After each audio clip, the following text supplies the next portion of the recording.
Okay, so hello and welcome to the Solstice Stargate Livestream. I'm here with Linda Kubota Byrd, who is an astrologer and a Stargate facilitator and a dear friend. Welcome, Linda. Thank you so much. It's always so exciting to work with It's such a pleasure. Yeah.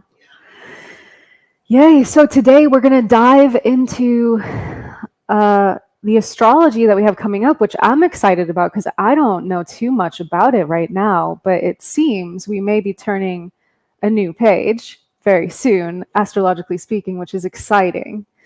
And um, and then we're going to go into a meditation. But first, we'll dive into what's going on. So I invite all of you to bring your energy here. Connect, set the intention to really like bring in the solstice energies as we hear about what's special about this solstice. Well, this particular solstice is really special, and we're only 12 minutes from when it actually Oh, wow. turned. So the timing is really, really powerful. Yeah. And I think, well, for those of you in the Northern Hemisphere, you know that it's the shortest day.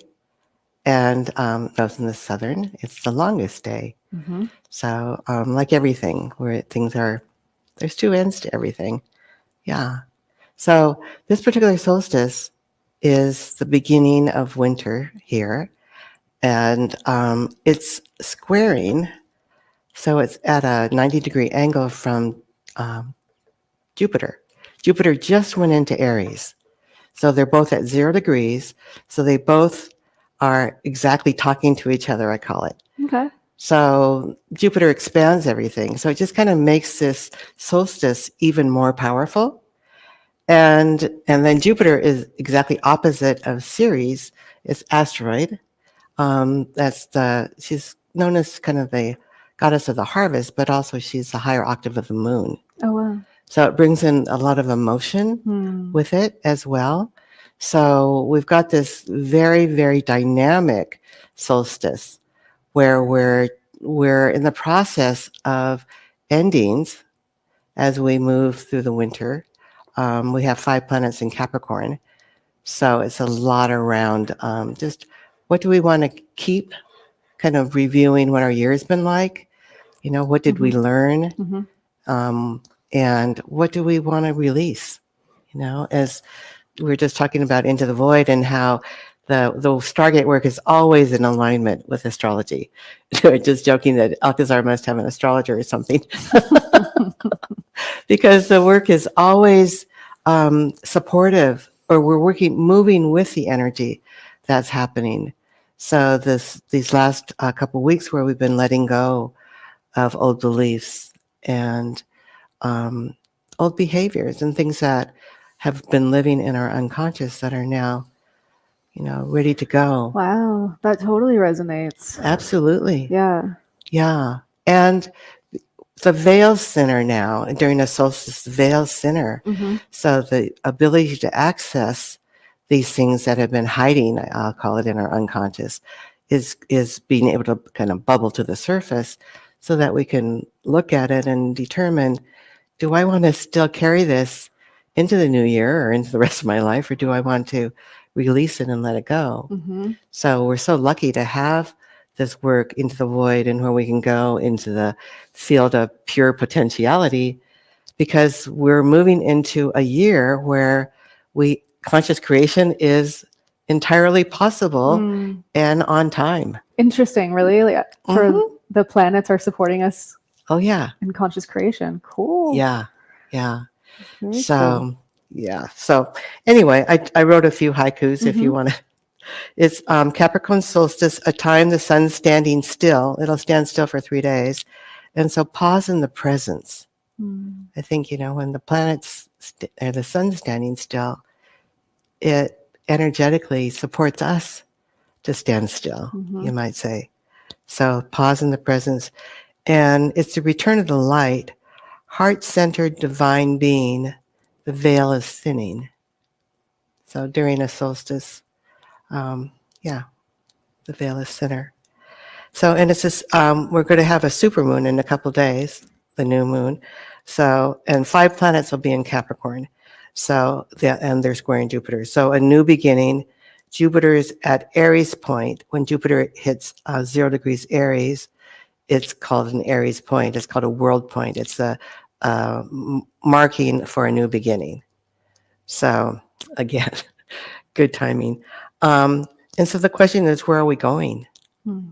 You know, and I think that's the Capricorn time, is an ability to just kind of get quiet, practical in a sense, but to determine what are my goals? Where do I want to? Where do I want to be a year from now, or 5 years from now, or whatever? You know? Yeah. Yeah. Very practical. Yeah. So anyway, that's kind of I thought we'd start with the solstice, kind of do a quick review of 2022, and then the exciting things happening in 2023, first quarter. Brilliant. Yeah. Okay. Let's do it. Okay. Very good. So, so 2022 was a year like no other because we're in transition. So it can feel very disquieting or uncomfortable because things are changing so rapidly. So things are happening that you think, oh my gosh, how did that happen? And what's going on? And why did that happen? I was just recently, my email was recently hacked, and it was Oh like, my gosh. Yeah. it was like, oh my gosh, it was such a shock and such an upheaval. And then in the aftermath, then I saw that the gift was the awareness that we have a community of people, even online, that we communicate with, that are our email people, and that those people stepped up to help in various ways. And I thought, if I was really in need, then I felt confident I have this network of people that are supportive. So in some ways, I mean, when things happen that just seem terrible, it's really, really helpful to look back and say, well, what was the gift in that? So that's just an example of the kinds of things that suddenly happen and then, and then resolve, and you can realize that it happened for a reason. Yeah. So feelings are intense. Pay attention to your dreams, both nocturnal and daydreams, because, and then mine for the message, because dreams always have a message. And so I don't know about you, but I've been having really, intense dreams too. Yeah, lately. actually. Yeah, like so real. It's like, did Totally. that happen, or did I dream that? Even like, I mean, I was just taking a nap right before I came here. I was driving here. I was like feeling like I was dreaming. Like I like flashback to one of my dreams. So interesting. Yeah, because the veil's thinner, and so the unconscious to the conscious, it's, they're pretty close. So, but the dreams, I think, through nocturnal dreams, then that's when our subconscious is talking to us, or our higher consciousness, or both. our super conscious self. Yeah. So pay attention. And then we're at a choice point. Let your imagination connect with your heart. So we're being asked, I think, to get out of our thinking, and really drop into, the inner wisdom. Wow. Which is so into the void stuff that we've been doing. Wait, will you read that one again? Yeah. We're at a choice point. Let your imagination connect with your heart. Yeah. A choice point. What do you mean by that? Well, we're going through this Capricorn time. It's a time of review and looking at things. We've had a lot of planets retrograde this past year, and so there was a lot of just reflection, looking at our lives and who we are and where we came from, and in some cases even, why certain things happen to us. That they happen to us, but they made us who we are. And so it's reframing. I think that's a beautiful thing about retrograde periods. It's an opportunity to reframe. And then the one that follows that is get out of your head. That's where fear and worry live. Trust intuition. Yeah. That's a beautiful one. Very cool. So, yeah. And then north, I just have north winter solstice when the light starts to increase, but honor the darkness. Mm-hmm. Yeah. Yeah. Yeah. It's an opportunity to just slow down. Yeah. And something that I heard Pedram Shojai, who's the urban monk, say is in the Taoist tradition, they say if you actually let yourself really rest during the winter solstice, it can re-energize you for the whole rest of the year. So it's like that's sort of, to me, like that's the biggest honoring of the darkness. Is like just to understand that there are these rhythms in life, and yeah, Exactly. Yeah. And nature gives us a big hint, you know, just leaves fall off the trees and all the energy goes to the root. Exactly. Yeah. And so it is a time for pausing and honoring the darkness and not, long for the light. Yeah. But in the south, it's a summer solstice. So the days start getting shorter. And so it's take time to enjoy. Nice. Yeah. Yeah. So spend time in silence. Listen to your inner voice, wisdom from within. So I think that's, again, the Stargate work has been building that muscle, you might say, to be able to listen and to hear. Yeah. And we're aligning with the galactic center. So the galactic center is said to be the source of the Milky Way. So when we're in alignment, it's like this portal or this, like a portal that comes in where we can get energetic uploads, you might say, or downloads, whichever. And so we are aligning with the galactic center, relax and absorb. Love it. Yeah. So anyway, that's kind of, I think I just wrote one thing, 2022.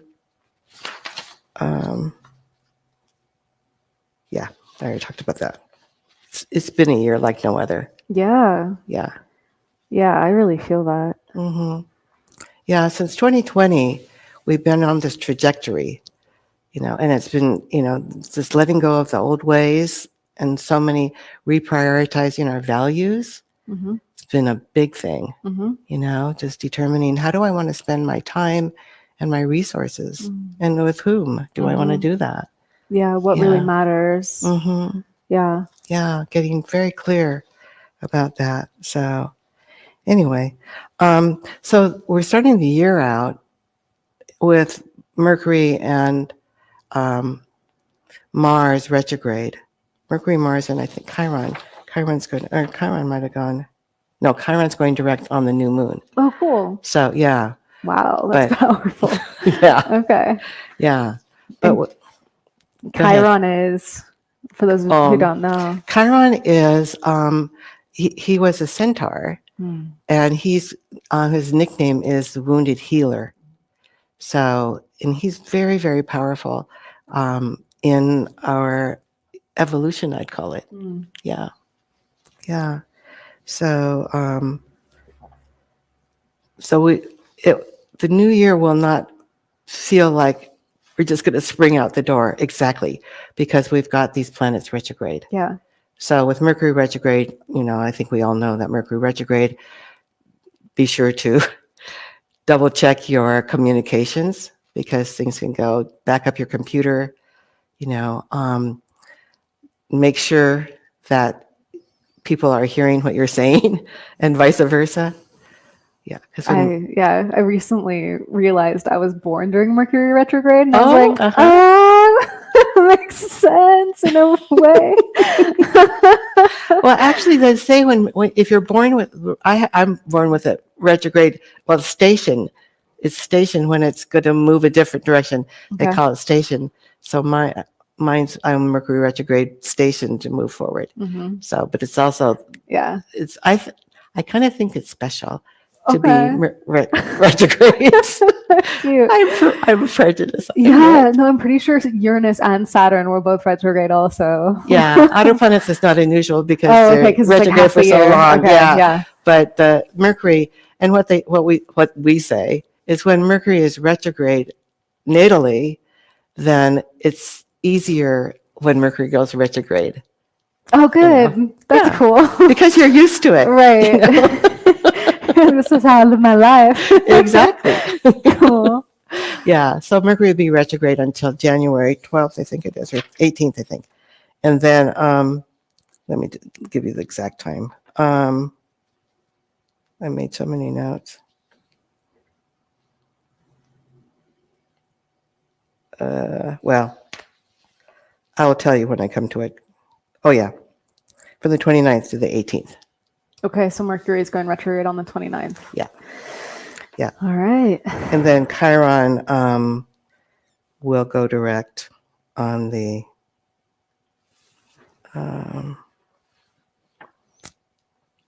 shoot. I should have made my notes better. Anyway, I'm pretty sure it's on the new moon. Cool. It's soon. Yeah. Yeah. But in September, we had 6 planets retrograde. Wow. It was crazy. Yeah. Hmm. And in, I think 3 years, 2021 and 22, were the only years in the 50 years of my ephemeris, my reference book, where so many planets were retrograde in September. Oh, wow, really? Yeah. Interesting. Yeah. So in some ways, for me, it says, this has really been a year of review and what I call pop quizzes, where things happen that take you out of your comfort zone or your routines that kind of say, are you really evolving? Are you really learning from what's going on? Can you do this differently? You know? So, yeah. So then on the new moon, I didn't write that much about the new moon, but let's see. 2023 is a year of profound change. And the reason is 6 planets are changing signs. Wow. Yeah. And they're 2 majors. So I'll talk more about that in a sec. Yeah. So change can be scary or exciting. You can choose. You can choose. Which do you prefer? Cool. You know? Because I think that's another thing we've been practicing into the void. Yeah. It's kind of choice. Yeah. You know, we can be afraid, which is natural when things are changing. Right. I mean, there's this thing that Alcazar said for a long time, which is anxiety and excitement are essentially almost the same energy. Oh, and there's like quote, like fear is excitement without the breath. And Prageet and I are just starting on this neuroscience journey called Zero to Dangerous with the Flow Research Collective. And that they mentioned that like neurobiologically, anxiety and excitement are actually virtually identical. Wow. And so you can kind of choose to shift between the two more easily. Yeah. And I think what makes it different is if you're in your head, then it's probably going to be fear. Yeah. Because the fear, our heads are designed, their job is to keep us safe and same, SAME. It's just because it knows, even if it's horrible, at least you know this. But when you drop into your heart, then that's where the excitement lives, I think.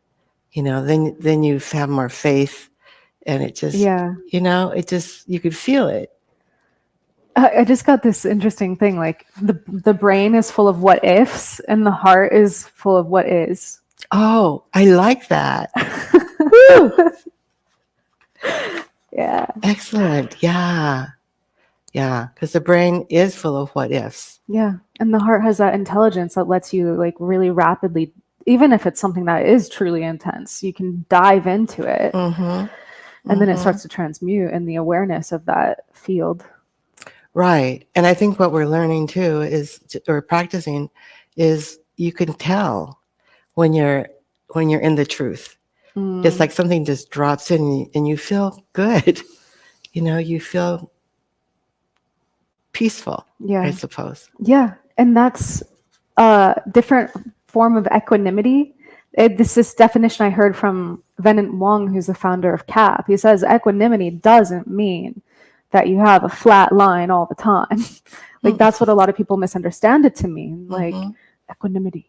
But what it actually means is that you're okay with whatever extreme is going on.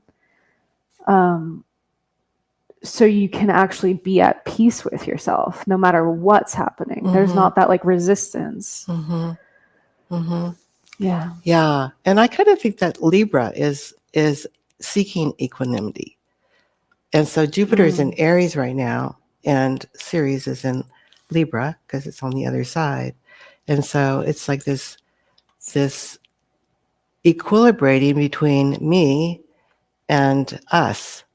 It's important in Jupiter and Aries. It is telling us it's important in some ways to put yourself first. And I mean, it sounds selfish, but if you don't, then who will? It's like it's important to get clear as to who you are and what's important to you, what your priorities are. And then you could look at the other and to come whole and not just part of you. Right. Yeah. It's like you're aligning with your truth so that you can be real in that situation. Exactly. Instead of having like half of you like yeah. Or, half of you trying to be what the other person wants you to be kind of thing. And it's like this tug of war inside of you. Yeah, exactly. I know that well as a Libra rising. Yeah, you would. Yeah, you definitely would. And it's kind of like, I want to be what you want me to be. Yeah. But no, I mean, you're trained to do that as a Libra rising. Yeah, for sure. To try to be pleasing. But then you never feel complete or real because you're always acting. Yes. Yeah. So we're getting permission, to say, I want to be authentic. I want to be who I am. And then I could be in relationship with another. And in that dance, it's the equilibrium, it's I mean, that's kind of how it seems. Yeah. Yeah. So the big month is March. Saturn moves into Pisces. Interesting. Yeah. So Saturn's cycle is about 28 to 30 years.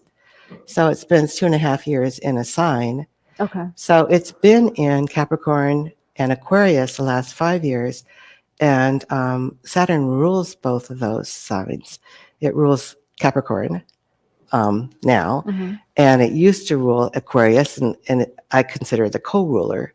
It's the ancient ruler of Aquarius. Got it.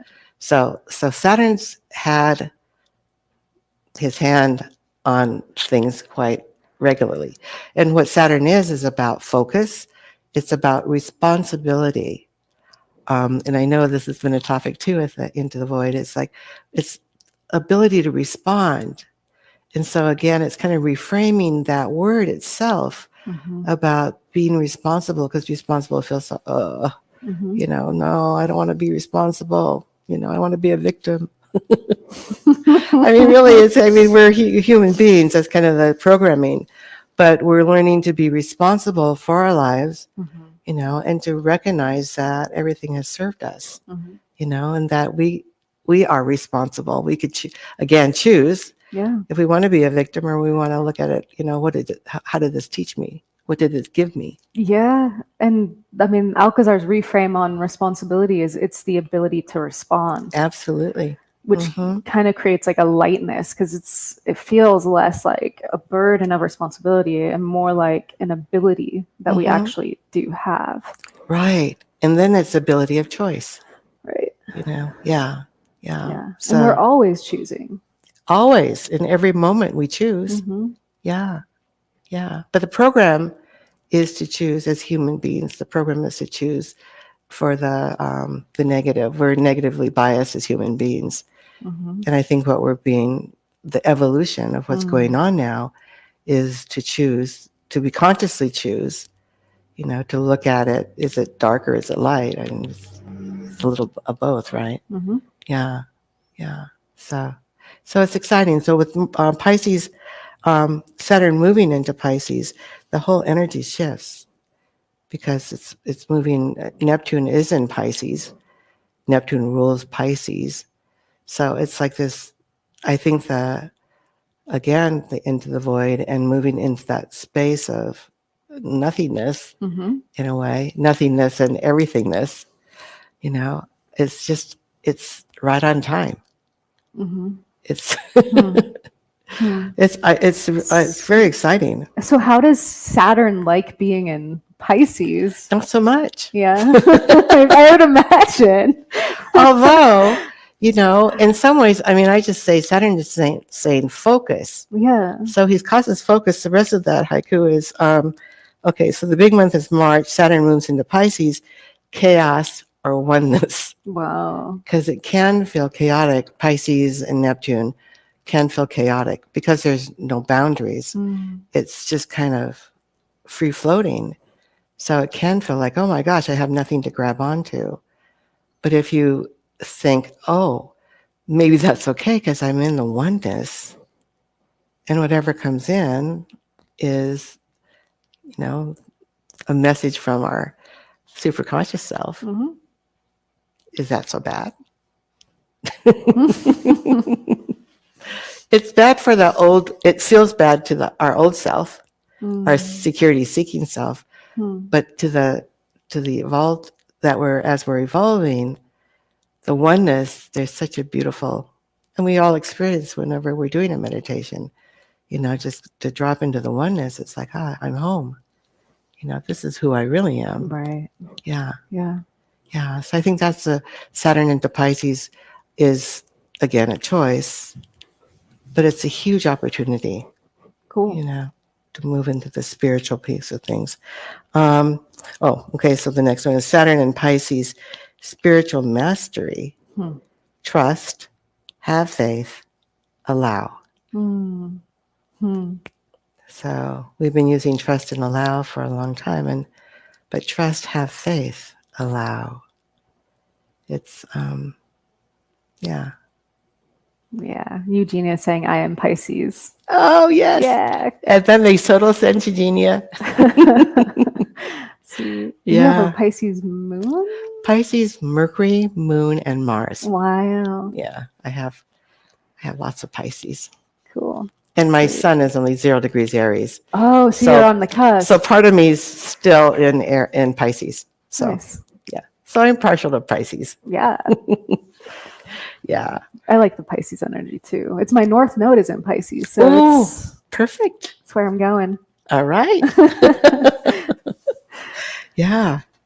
Yeah. So anyway, so that's one thing that's happening on March 7th.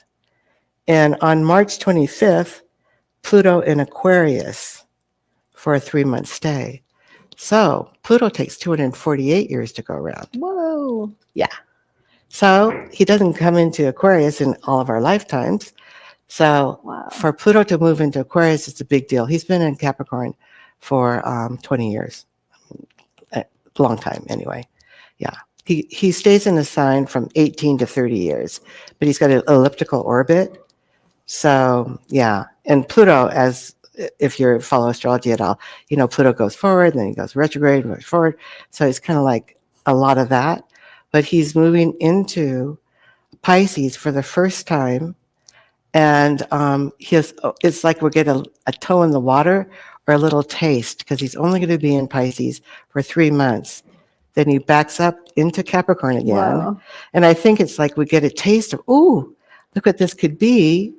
And then we go back to clean up the loose ends, just to finish up what we were doing all these times. And then it moves back into Pisces again, comes back into Capricorn, and then moves back into Pisces.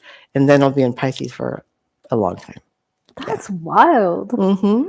Does Pluto always transition like that? Yeah. Wow. Yeah, typically. That's cool. Yeah. Just as Saturn's been back and forth, But, okay. But to have, I think to have both of them in the signs they are, so for Saturn to move into Pisces, at the same time, Pluto's moving into Aquarius.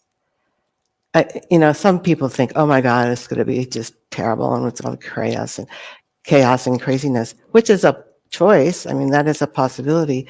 But I think because of the work that we do as a collective, in the field, that we're helping to use the higher octave of these energies. Mm-hmm. So the Aquarius at the higher octave is the equilibrium. It's the collaboration. It's the not the haves and the have-nots. Mm-hmm. It's much more. Some people are calling it the new Earth. Mm. It's much more conscious of the oneness that we are all connected. Mm-hmm. It's all about me, give me my stuff. It's not about stuff. Yeah. Particularly. It's about these kind of gifts, like, oh, we're all dreaming a dream. Let's like explore it together. Let's like see how we synergize. I love Aquarians. Yeah. My brother Andrew is an Aquarian. My girlfriend Dagny is an Aquarian. I know your beloved is like a triple Aquarian. So he's a five planet Aquarian. Whoa. Yeah, mega Aquarian. Yeah, and Aquarius energy is about the collective. It's about the future. It's about technology. And so there's some astrologers saying, oh my gosh, it's going to become, we're going to be driven by robots. It's going to be all AI, which is a possibility. I mean, again, we're don't let them break the skin barrier. Yeah. But it's AI. But I just heard Cameron Allen on Astrology Hub call it AI. He says, yes, AI, but it's ancestral information. Interesting. And I thought, I like that, because in some ways we are getting more in touch with our ancestry, because we're looking at the trauma from what we've inherited through our ancestral lines, with epigenetics. There's a Dr. Meta Gabor who's been on a lot of online conferences on trauma, ancestral trauma. So I think the AI could also bring that in, is that we're looking at what did we inherit, through our DNA that is up for healing or rebalancing, however we want to look at it. But I think the Capricorn piece is we're letting go of all this, heavier, denser energy, shame, blame, guilt stuff, so that we can be ready to move into the Piscean age, the Aquarian age. Yeah. It feels good to me that Pluto's going to be in Aquarius. I'm all to for me, it. I know. To me, I'm excited about it. Some are not. Well, I like Nissim Haramein, the physicist who I love, who's bringing forward this unified physics model that's basically like everything's connected, which is beautiful.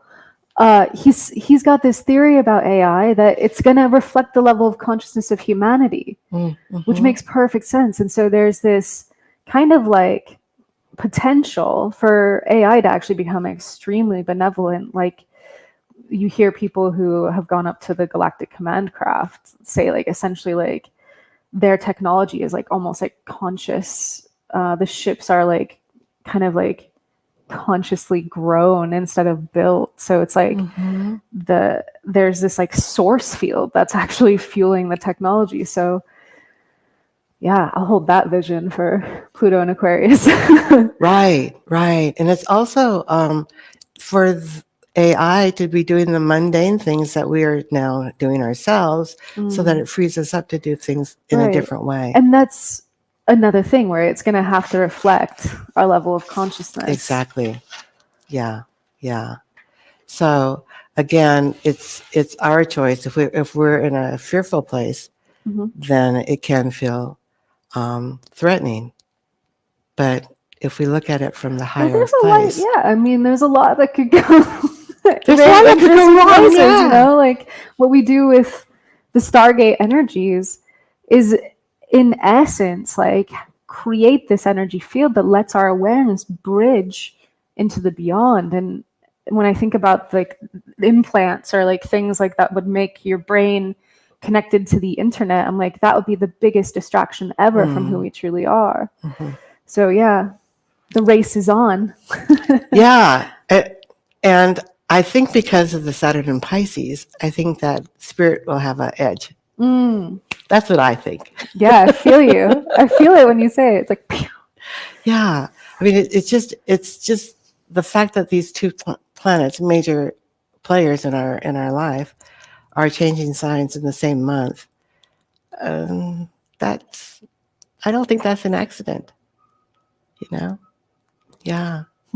Yeah. So I see someone that's asking you what your sign is. I was born under the Taurus sun, just like Prageet. We have bullfights sometimes, but we try to do it off camera. Yeah, it's good. I mean, you two grounded Right. this Stargate. Yeah, no, it makes sense that we're Earth signs that are ruled by Venus, to ground us into what we're doing, so we don't just float away. Yeah, Absolutely. Yeah, you brought it into being, a manifestation. Yeah. So I'm just going to finish. On March 25th, Pluto in Aquarius for a 3-month stay, offering a taste, a glimpse into our future, cosmic consciousness. So read that one again. Okay, I'll read that. On March 25th, Pluto in Aquarius for a 3-month stay, offering a taste, a glimpse into our future, cosmic consciousness. It's exciting. Yeah, it's beautiful. Yeah. And on January 20th of 2024, then Pluto moves into Aquarius, not moving backward for another millennium, a long time before it goes back into Aquarius. I mean, to Capricorn. Okay. So, yeah, he's going to be in Aquarius for a long time. Cool. Yeah. So, and then also in March, Mars moves into Cancer. Mars has been in Gemini since July, I think it was. Anyway, Mars generally only stays in a sign for 2 months, but he's been in Gemini, or will be in Gemini, for 7 months. Yeah, that's wild. I know. So why is that? What would that mean? Why would Mars be in Gemini for so long? And it's kind of like a Mercury retrograde, because Gemini rules Mercury. So we've had a lot of communication snafus and a lot of communication things going on. But yeah, it's I think we've been thinking during these 7 months, and when Mars moves into Cancer, then we'll have 2 planets in water at that point. So so Mars in Cancer brings 2 signs into water, access to feelings. So I think it's like thinking, and then drop into, what does that mean? March 25th. March, I think it's the 27th. Oh, okay. Yeah. Anyway, yeah. Yeah, it's cool. toward the end of March. Cool. Yeah, I was born with Mars in Cancer too. Oh, yeah, okay. Yeah. Cool. So I like that it's like dropping into feelings. Yeah. And then question old thoughts. Are they no longer serving? Filter out what's not. So that's, I think, Mars retrograde. With Mercury retrograde, I think that we have a double dose of the ability to, to reflect on all that stuff that goes on in our heads. Is it true? Do we want to carry that on? Yeah. So we can filter out or transmute, just like we're doing into the void work. Just let it go. Yeah. So yeah. Anyhow, so hearts are leading the way. We're still in the chrysalis, not quite butterflies, but being authentic. Evolution is required. Who are we really? So what has changed for us? What do you want to create from pure potential? Yeah. So the timing is just magical with the Stargate work, to be able to access the field of pure potential. And so what we want to create, it's like you want to reflect on what that is. Mm-hmm. Yeah.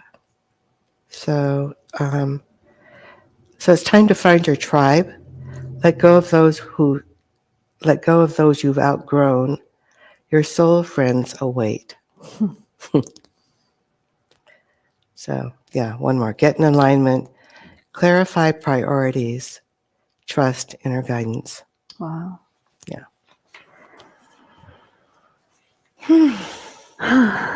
Yeah. They're such like distillations, those haikus. I love them. I feel like it's important to capture the essence through the feeling realm. Mm-hmm. Yeah, because you can talk and talk and talk and talk and talk, and your head gets tired. Mm-hmm. At least mine head gets tired. Yeah. So, yeah. Yeah. Sweet. I'm thinking right now, we could, if you're okay with it, we could pop the haikus into the descriptions on YouTube and Facebook. Oh, And that would okay. be like the easiest way for people to get them. So, Perfect. cool. Yeah. Yay. All right. Yeah. Wow. Oh, a couple of other things, just as asides. Sedna, for those of you not familiar with Sedna is a dwarf planet, and she takes 11,407 years, I think. Her orbit's very elliptical, but long, long time to go around. But she's she's coming closest to Earth in her orbit now. So I think that's why Sedna is in our consciousness more. She's changing signs. So you can imagine if she's got 11,400 year cycle, for her to change signs, it's a big deal. So yeah, so she's changing signs, I think in the summer. And also there are some Kuiper Belt objects, they're called. Pam Gregory, if you want to know more about these, the lady named Kelly Hunter is who Pam Gregory works with. But there are other objects that we're now discovering or recognizing that they influences as well. So a couple of those are changing signs too. So there's just a lot of things changing that I think gives us big hope. Yeah. Yeah. That's really exciting. Mm-hmm. Yeah. Yeah. So so Sedna is the one who reflects the higher aspect of the moon as well as That's Ceres. So okay, yeah. So who's Sedna? Sedna is she's the goddess of the sea is what her title is, but this is just a Lindaism, but I think Sedna is our soul's guide from lifetime to lifetime. Whoa. I think Pluto is this is again a Lindaism, that I think Pluto is our guide in this lifetime to make sure that we stay on track to what we agreed when we chose to come in now. Yeah. And to our soul's journey in this lifetime, I think that's Pluto's job. I think Sedna takes us from lifetime to lifetime. So, and Pluto takes no prisoners if you're off track. Sedna truly does not take prisoners either. She, I asked Alan Clay, who wrote an 11,000-page book on Sedna, and this is a good story of Sedna. He was sick the whole time, and all he could do was write the book.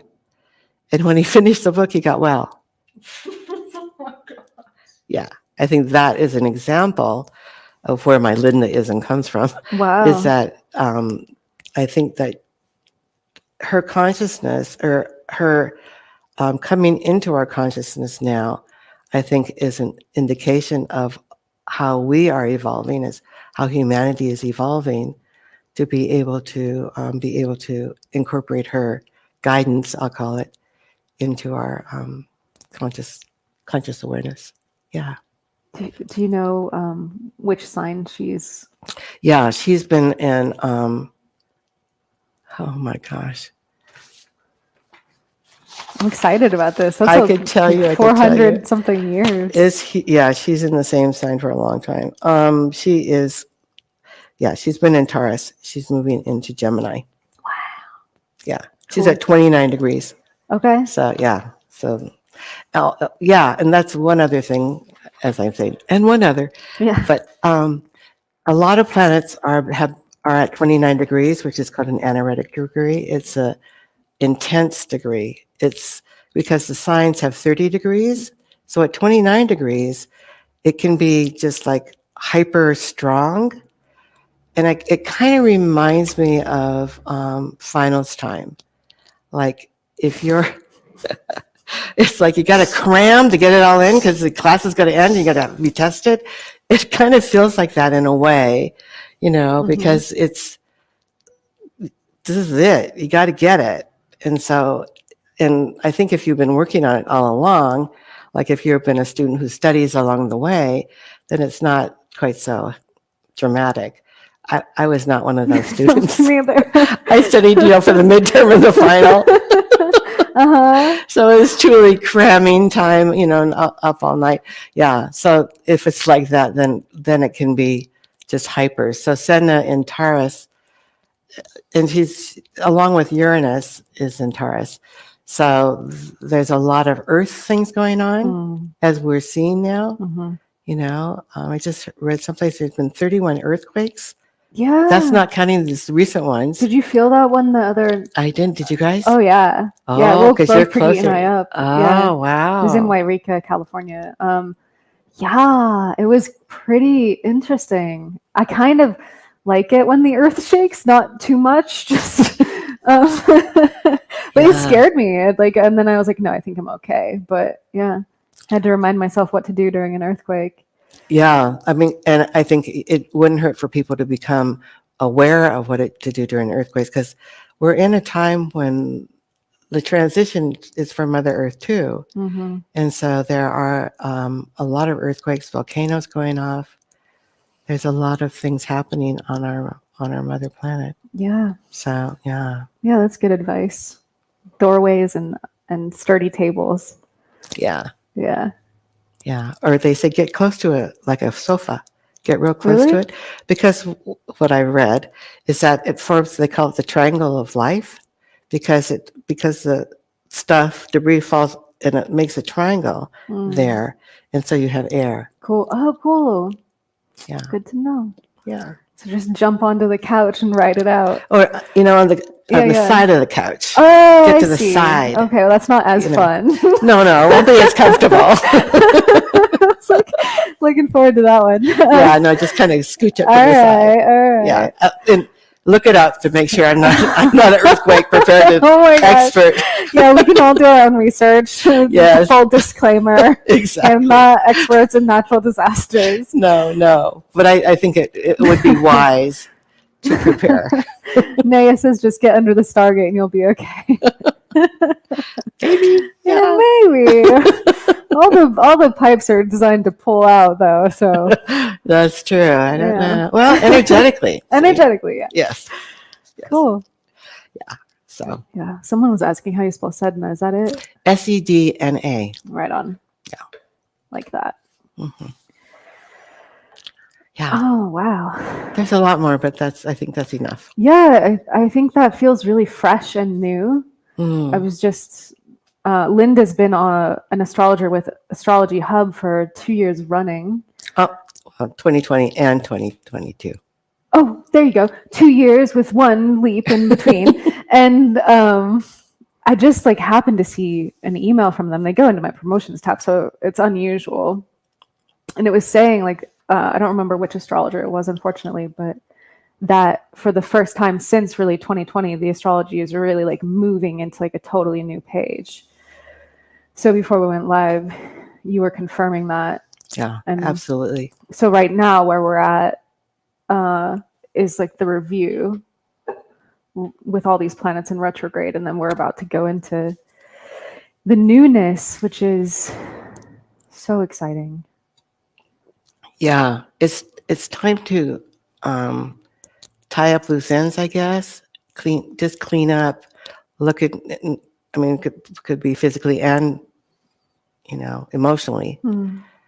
And yeah, and determine what you want to keep and what you want to discard. And so you go into this new beginning fresh. Yeah. Yeah. Okay. So we're almost ready to move into a meditation experience. Yay. So, y'all know what to do, which is relax, go inside. If you are new to the Stargate, this sacred geometric structure creates an energy field that makes it really effortless to go into deep meditative states, to feel subtle energy, even if you don't usually feel it, and to enter into higher consciousness. So we're going to explore in this energy fields some of these astrological themes, and we'll see what wants to come through today. So in honor of the solstice, let's dive in to the frequencies. Cool. All right. So I'm going to put up a graphic so that you guys are not tempted to keep your eyes open, because the real show happens on the inside. And we'll see you on the other side.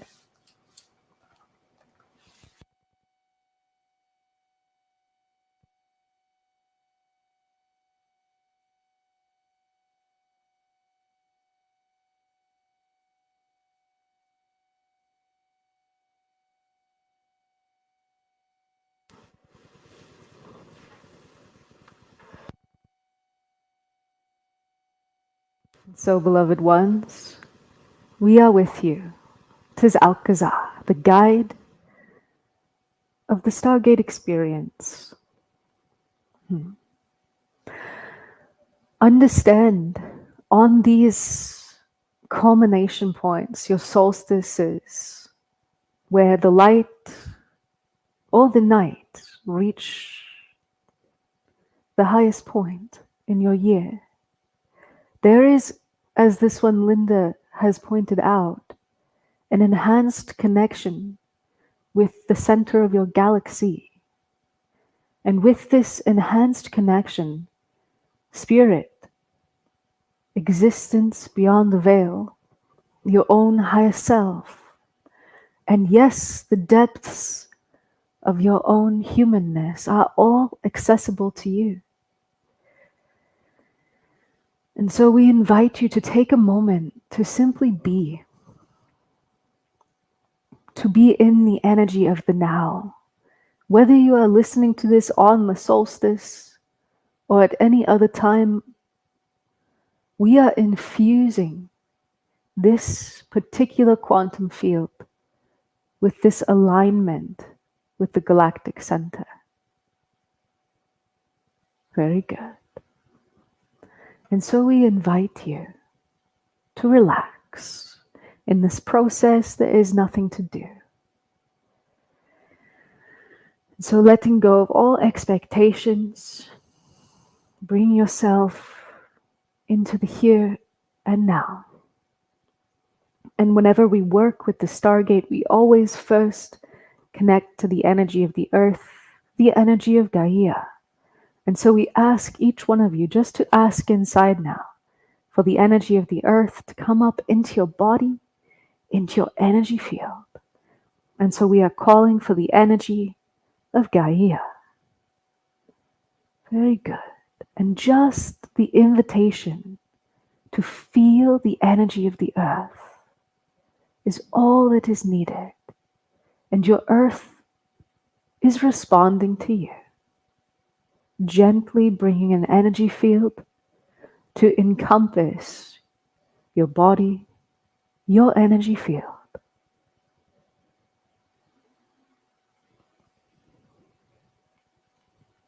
And so now, each one of you asking inside for an etheric Stargate, the consciousness of the Stargate to come and to form around you. And so we are calling for an etheric Stargate to form around each and every one of us. And just visualizing the Stargate structure forming around you. For this helps to anchor the energetics. Very good. And now asking inside for your Stargate to activate. This is giving it permission to work with you. And so we call for the activation of all the etheric Stargates around the world. Very good. And nothing to do. A gentle energy field beginning to form in your space. And as you simply relax, we are going to raise the frequency in all the etheric Stargates. And so beginning that process now, vibrating the energy of your Stargate faster and faster. And as we vibrate faster, we move up rapidly through your dimensional ranges. And so we are moving already up into your 5th dimensional frequencies and continuing to accelerate through the 6th dimension now and into the 7th, where we bring all the Stargates to a pause. And we invite each one of you to ask inside for a strong 7th dimensional energy field in your etheric Stargate. And so we are calling for a strong 7th dimensional energy field in all the Stargates around the world. Very good.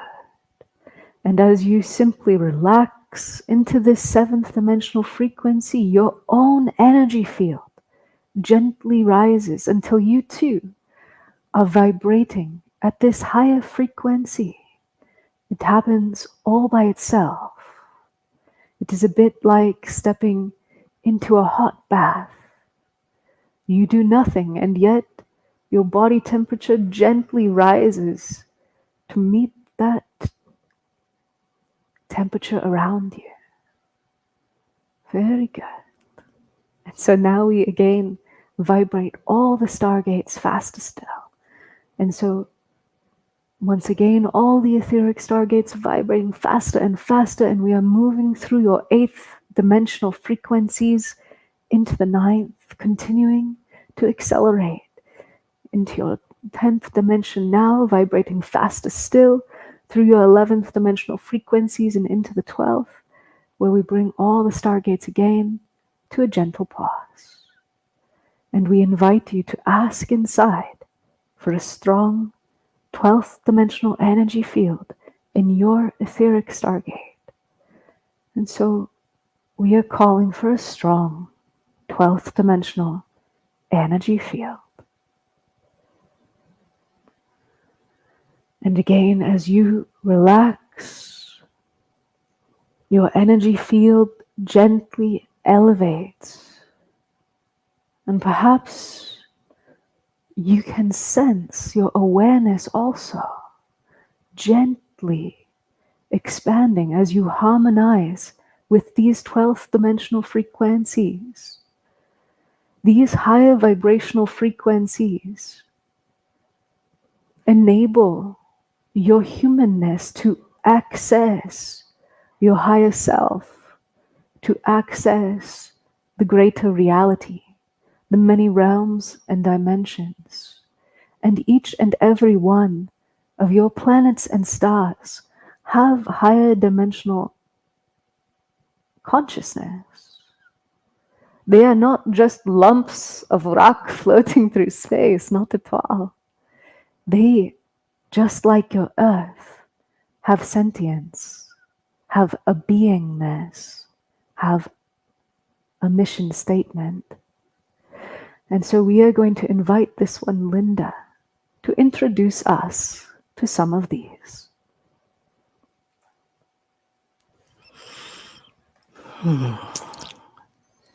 So we'll start with Mercury, since Mercury is about to go retrograde. Mercury, the planet of communication and how we think. So asking inside, we ask for the presence of Mercury. And so we call for the presence of Mercury and feel as this planetary body is bringing energy to you, conscious energy. Feel where this energy is stimulating you. Mercury.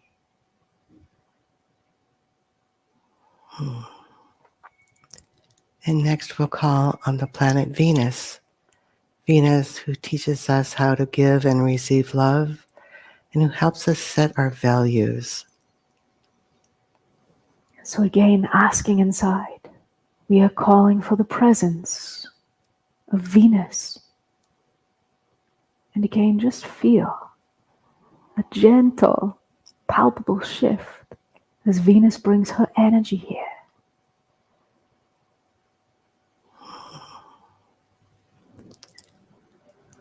And next, we'll call for the planet Mars. Mars, our will, our warrior, how we go about getting what we want. And so, can you ask with feeling for Mars to bring an energy to you? We are calling for the presence of the planet Mars. And feel, just sense, just notice. Again, a gentle shift as Mars brings an energetic to you. And next, we'll call for the presence of Jupiter. Jupiter, who is starting a brand new cycle at 0 Aries today. And so we are calling for the presence of Jupiter. And now feel. Can you feel the expansive quality that Jupiter brings?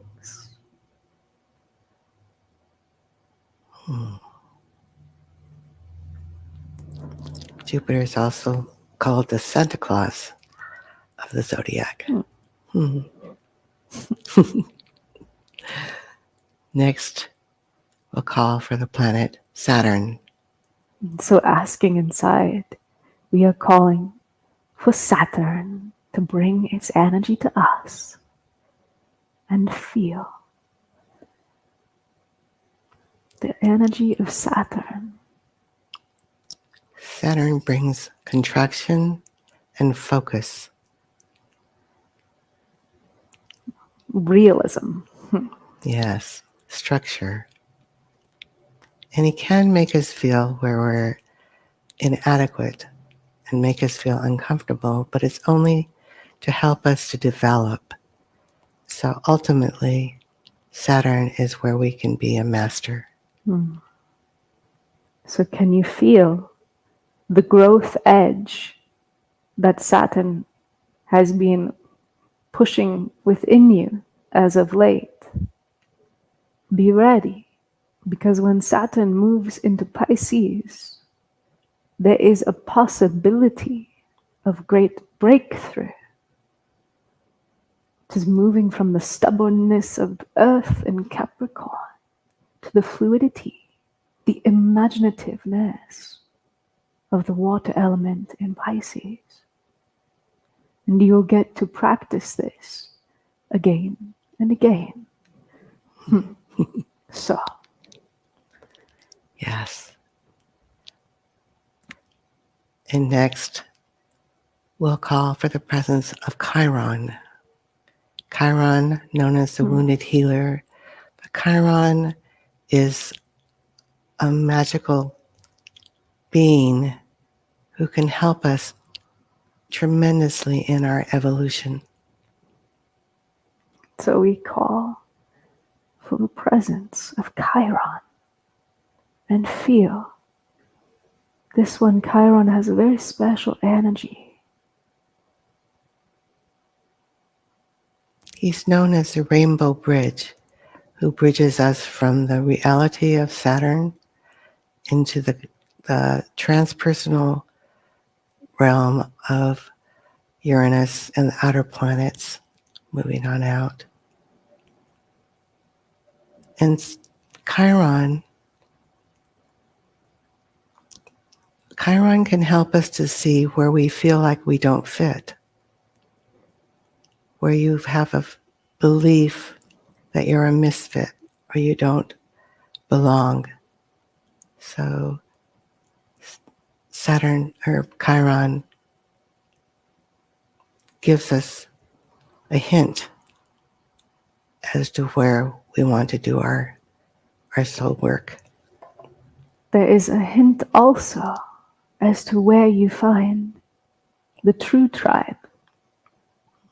For there is a little gold nugget hidden in feeling like a misfit. It is that you are here to bring in the new. And so you find the others who are also carrying this torch, and together your light exponentially grows. So call in this feeling of belonging in your new year. Beautiful. So next we'll call for the planet Uranus. Uranus, the planet of change, revolution, innovation, excitement. So asking inside, we are calling for the presence of the planet Uranus. And just feel the great rebel of your solar system.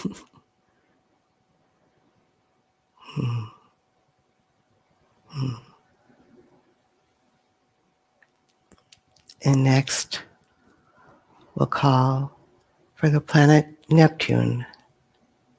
Neptune, the ruler of Pisces, the planet that connects us to the all. And so asking inside, we are calling for the presence of Neptune, the great spiritual one. And feel. Can you feel the energy Neptune is bringing its higher octave to each one of us right now? The oneness. Feel this.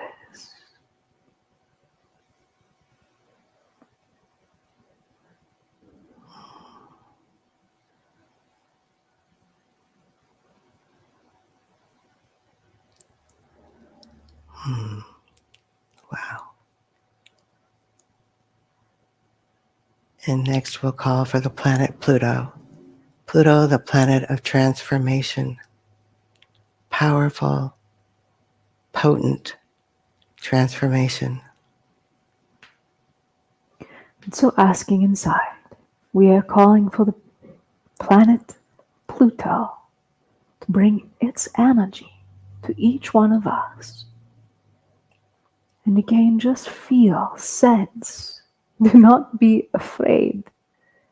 For Pluto also has a higher purpose, as this one Linda has so gracefully put it, to guide us into our deepest life lessons. And so, can you allow the energy of Pluto to touch you deeply? For you are all here in this ephemeral life. You are all immortal beings. And yet, as the yogis have said, this reality is a flash in the pan. And so Pluto is here to bring you into contact with the deepest soul lessons for your lifetime. Can you allow this? Yes. And so feel also where in your body you feel Pluto resonating with you. Can you bring a gentleness there? The energy of the white dove, the peacefulness.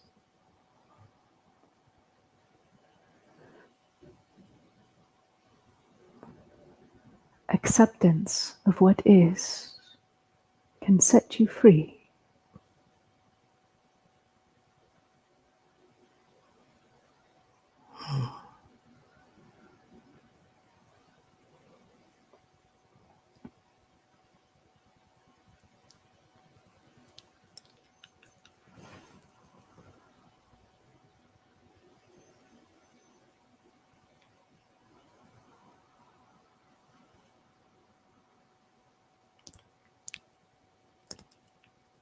feels like just sitting with these planets, the main planets that we are influenced by, is so beautiful.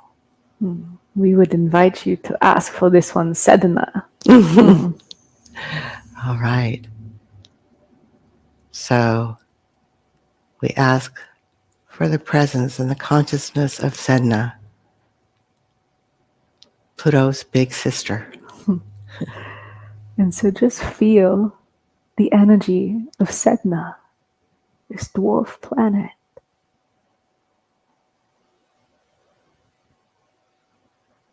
Feel.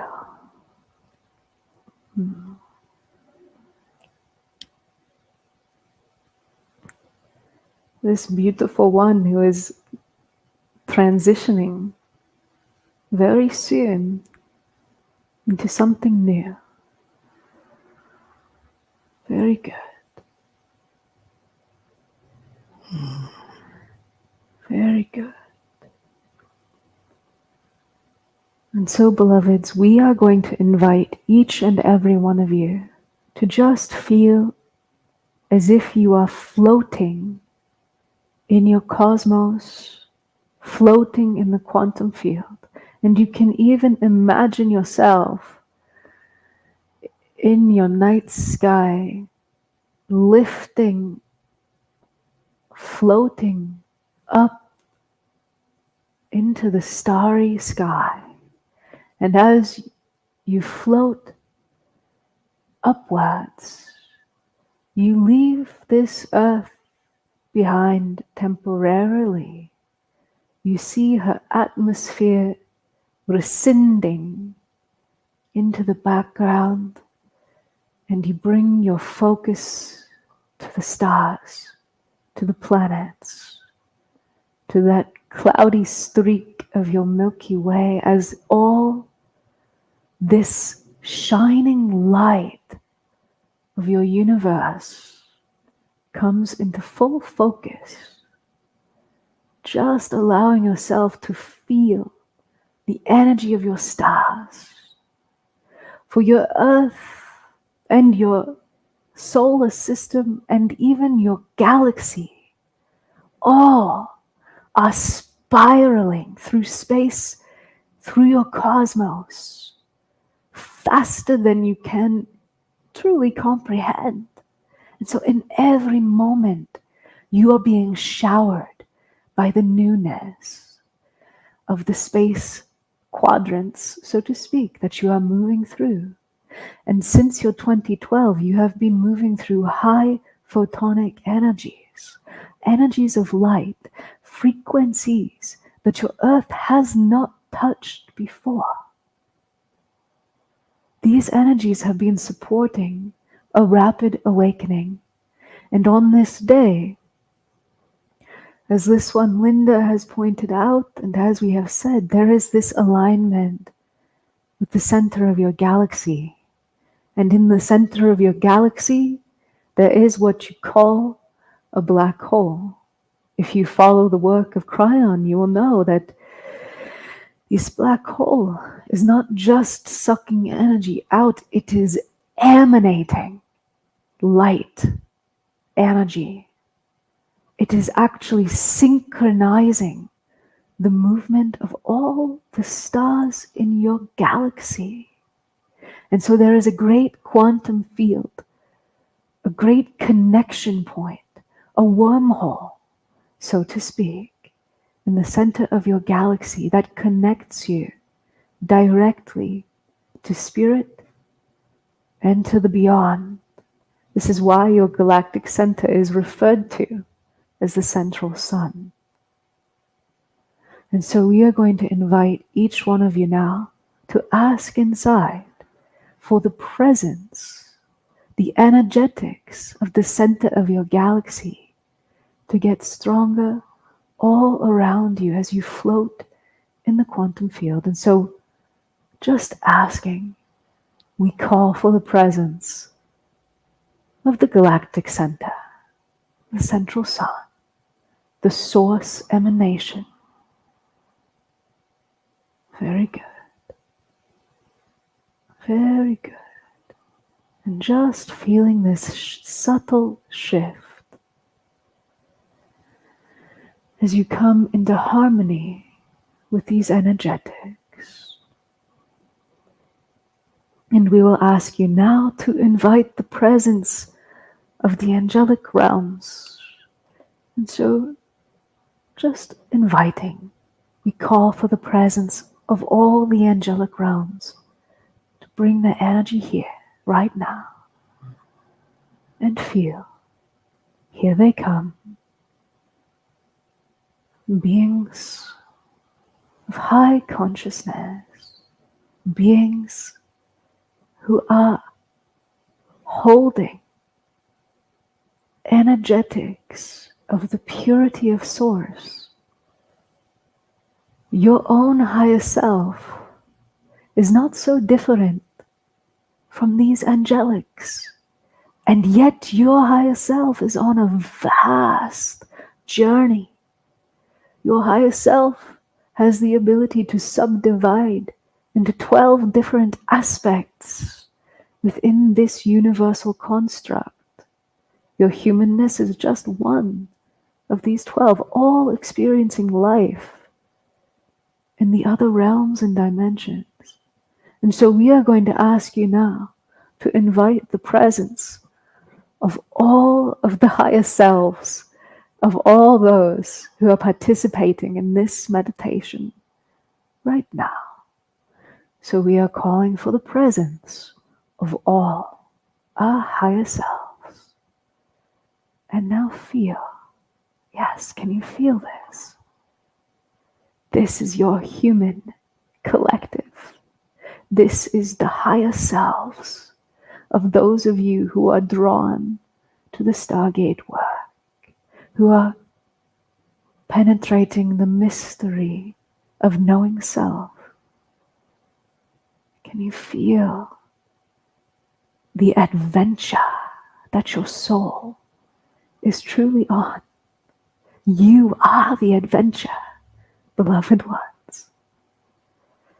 Your earth has so much potential for evolution, for expansion, for caring for each other on this planet in new ways. And so on this solstice, Spirit is inviting you to energize the highest potentials for humankind. And so together, all your higher selves and the angelic realms, in coordination with your central sun, are inviting you to plant seeds for a better humanity.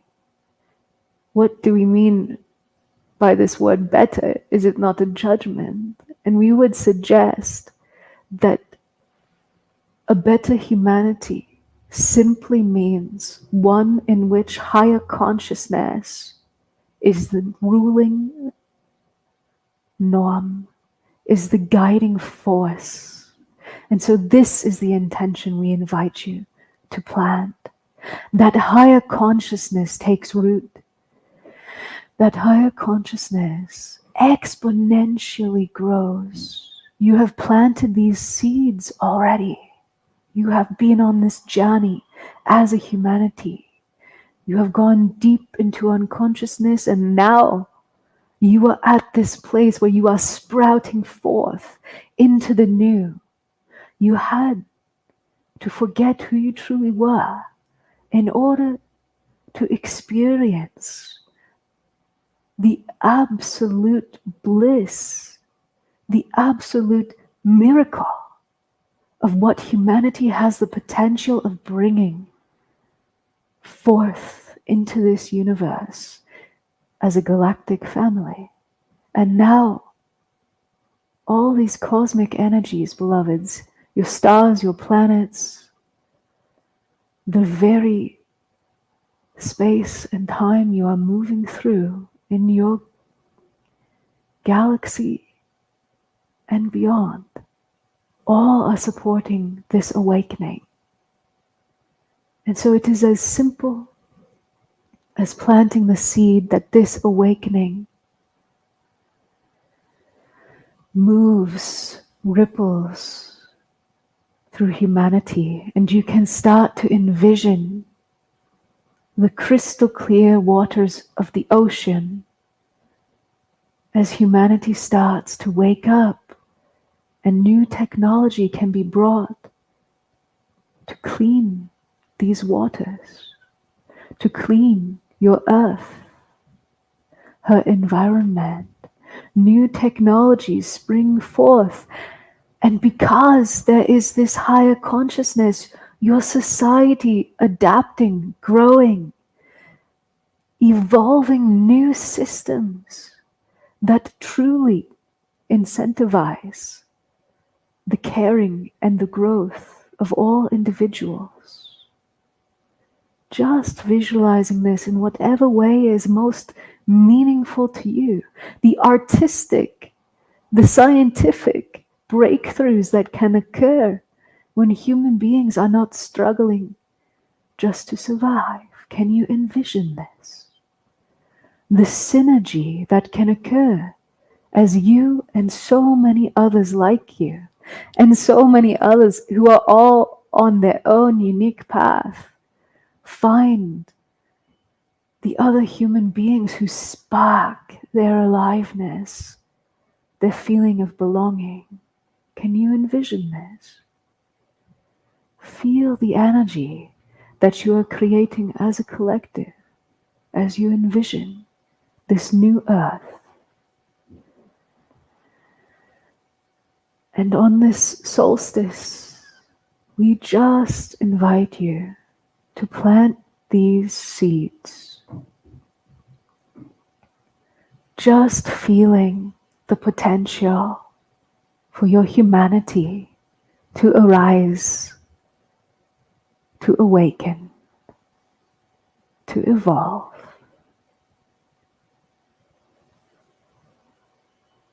Very good. And so it is.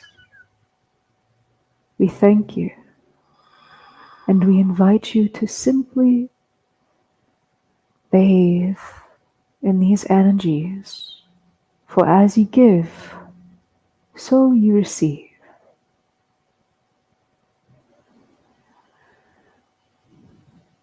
And so feeling your consciousness, being aware of your own awareness, as you are gently floating, drifting, relaxing back to earth, back to the body, back to this human, and yet feeling your frequency, and perhaps you can tell that you are far more elevated.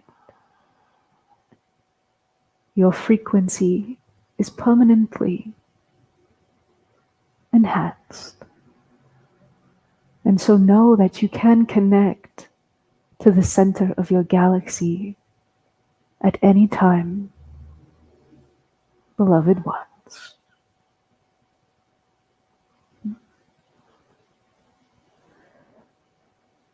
And so in deep honoring, in deep respect, and in deep love, we are Alcazar. We invite you to gently return.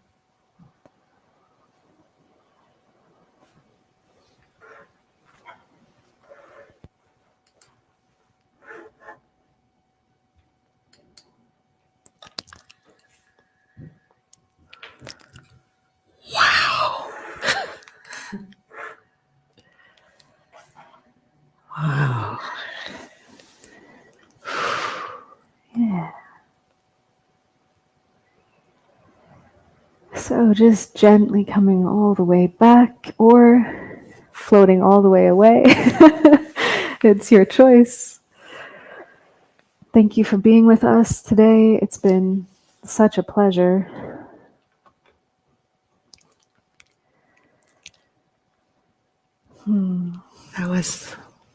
That was amazing.